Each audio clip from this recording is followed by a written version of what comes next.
Welcome to Celeb Scene Central. This year marks the 50th birthday of Hello Kitty, but the character has become so ubiquitous over the years that it's easy to lose track of her true nature. Is she a cat, or a girl, or just iconography for countless products? In a new interview with Today, Sanrio executive Jill Cook explains Hello Kitty's essence. Hello Kitty is not a cat. She's actually a little girl, born and raised in the suburbs of London, Cook told Today. She has a twin sister Mimi, who is also her best friend.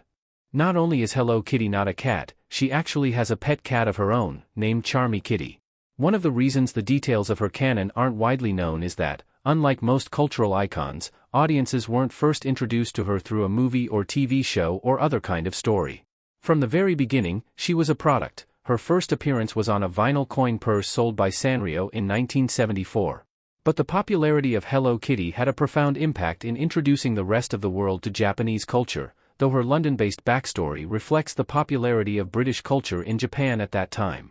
What's really interesting about Hello Kitty is she was one of the first pop culture brands to introduce Japanese culture to an American audience, and really opened up that new design aesthetic. Cook added, "This isn't the first time that Hello Kitty's humanity has been insisted upon."